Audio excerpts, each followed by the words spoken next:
Hello guys, তো আমরা তিন মূর্তি আবার একটা নতুন ছোট মিনি ব্লগ নিয়ে চলে এলাম। এটা হলো রথের দিন, সেটা তোমরা ভিডিও দেখেই বেশিরভাগ ভিডিওতে আমরা তিন মূর্তি থাকি, চার মূর্তি তো আর দেখা যায় না। খুব বাল্যকালে হলে আপনারা চার মূর্তিকে দেখতে পারবেন। তো যাই হোক, এখানে ছোট রথ চলে এসেছিল, ছোট রথ আসতে না আসতেই বড় রথ চলে এসেছে। আর ত্রিবেণীতেও এত লোক, সেটা রথ না হলেই জানা যেত না। তো এত লোকের মাঝখানে আমরাও দাঁড়িয়ে আছি যে কখন রথ আসবে আর আমরা দেখবো। তো দেখতে না অপেক্ষা করতে না করতেই রথ চলে এসেছে। তো আমরা সবাই মিলে দাঁড়িয়ে আছি রথ দেখবো বলে। রথের সাথে সাথে এনাদের ঢঙও দেখতে পাচ্ছেন, আর এনাদের ঢং দেখতে দেখতে আমি একটু ঢং করে ফেললাম। আর আমাদের ঢং করতে না করতেই রথ চলে এলো আমাদের কাছাকাছি। তো আমি দেখতেই পাচ্ছি এখানে বাজনা দিয়ে প্রথমে হয়, আগের বছর তো নাচও হয়েছিল ছোটখাটো, কিন্তু এবছর নাচটা হয়নি। তো বাজনার সাথে সাথেই এখানে রথ চলে এলো। আর রথের সাথে সাথে সেই প্রসাদ দেওয়া, সেই প্রসাদ দেয় না মানে আমাদের ওপর অ্যাটাক করে সেটাই বোঝা যায় না। সেই ছুঁড়ে ছুঁড়ে প্রসাদ মারা, কারোর মাথায় লাগছে, তো কারোর হাতে লাগছে, তো কারোর পায়ে লাগছে।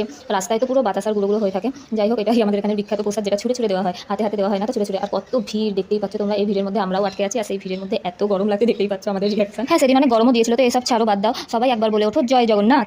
তারপর রথ আসতে না আসতে এখানে শুরু হয়ে গেল নাচ। নাচ ছাড়া কোনো অকেশনে কি কমপ্লিট হয়? তো তোমরা নাচটা এনজয় করো সবার। আর হ্যাঁ হ্যাঁ, সবাই জানো তো, ভিডিওটা যদি ভালো লেগে থাকে তাহলে কি করতে হবে? হ্যাঁ, like, comment, subscribe and share. Tata by.